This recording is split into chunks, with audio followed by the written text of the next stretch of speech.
sa balitang pambansa.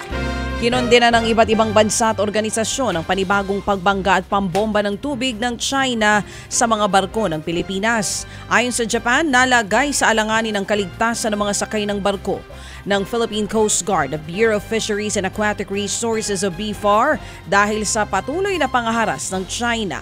Muli namang iginiit ng Estados Unidos na makakaasa ang Pilipinas sa kanilang suporta sa malayang paglalayag, habang nanawagan ng United Kingdom sa China na respetuhin ang 2016 arbitral ruling na pumapabor sa Pilipinas.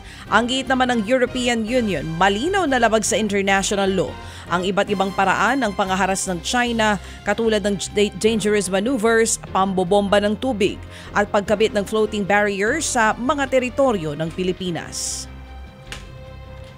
Suportado ng Department of Education ang mga panawagang agahan ng paglipat ng school calendar.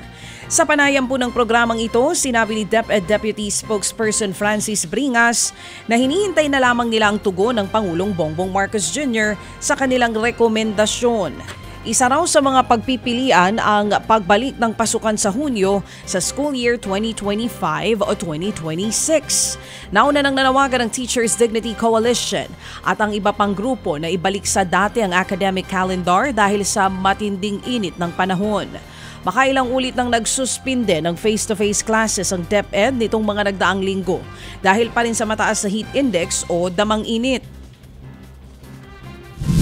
Meron na tayong ginawang letter submitted to the Office of the President. At doon sa ating letter na yan, nakapagbigay na tayo ng iba't ibang options para makabalik tayo sa June opening ng mas mabilis pa sa 2 years. Yan po ang tinig ni DepEd Deputy Spokesperson Francis Bringas. Samantala, umakyat naman sa 131 bilang ng mga lugar na isinailalim na sa state of calamity dahil pa rin sa patuloy na epekto ng El Nino. Ayon sa Task Force El Nino, apektado rito ang ilang lugar sa Occidental Mindoro, Antique, Sultan Kudarat, Basilan, Maguindanao del Sur, Maguindanao del Norte at maging sa South Cotabato.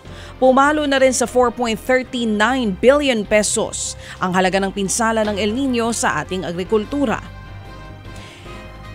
Itinanggi naman ng CEO ng Belkens Pharmaceutical Company ang umano'y pagkakasangkot nila sa multi-level marketing scheme kung saan nagbebenta daw sila ng mga gamot sa mababang presyo.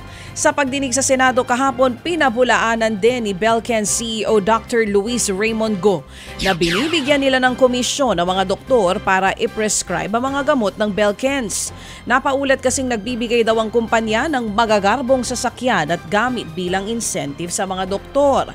Ayon sa Professional Regulation Commission o PRC, kung totoo ang mga akusasyon, maituturing ang mga itong paglabag sa Republic Act 2382 o Code of Ethics para sa medical profession. May kaukulan itong parusa tulad ng suspensyon o di kaya'y tuluyang mabawian ng lisensya. Ted Filon at DJ Chacha ngayon nasa Radyo 5 92.3 News FM Monday to Friday 6 to 10 a.m.